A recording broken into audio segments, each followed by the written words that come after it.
I feel like I only ever really post when something exciting's happening, so I thought this weekend I'll just bring you along with us, so I hope this isn't too boring. So first up, we recently got the windowsills installed, which are made out of solid ash. And basically with all the work going on, like things just keep getting put on top of them and like sharp items, and we don't want them to get damaged and stuff, so we covered them up. And when I say we, I mean me, because Joe's out digging all day. I don't know what he's doing, but he's having a great time. Then it was time to start masking taping, ready for painting. And please don't judge the state of my hair here, because whatever's going on the back of my head is none of my business. So I did the beam, and then it was time to move on to the skirting board. And why does this literally feel like it takes forever? Probably took me about 10 minutes, but it felt like 10 hours. Then Joe quickly came up and gave me a quick lesson on painting, and as you can tell, I was really listening.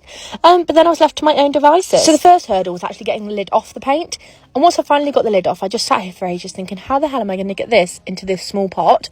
Just went for it and spilled it everywhere. So once that was cleaned up, I started cutting in, and at this point I was really grateful for all that time spent putting the masking tape on. So then I went around the sockets and around the corners where the roller wouldn't reach, and then instead of doing a sensible thing and getting a ladder to do this high bit, I just stood on this paint, which was probably a really bad idea, but it was all fine. Then I could literally not work out how to get the roller onto the long handle, so here I am struggling, but turns out it actually just clips in. Then it was finally time to start painting, and apparently with this long handle you're meant to use like this bucket thing, but it just kept dripping everywhere, so I quickly just went back to the normal tray. And I don't think I've quite mastered the technique yet, because I feel like with this long roller I just can't get like the pressure, like I haven't got any control over it, and hope they weren't important. So then I went in with a little roller, because I feel like you can just push down harder and get all the lines out. And then I basically just did this on the whole room. Here I am cutting in again, having a little lie down. I'm not sure about this technique, because why am I just like lunging, like proper workout? And then my mum very kindly came and helped me, because I was just getting so bored on my own. Like if I have one tip for you guys, it's always do painting with someone else, because yapping is the only thing that got me through. Oh, here I am doing the lunge again. Anyway, I feel like I've been waffling on for long enough now, so I'm gonna do Sunday in another video that I'll post tomorrow.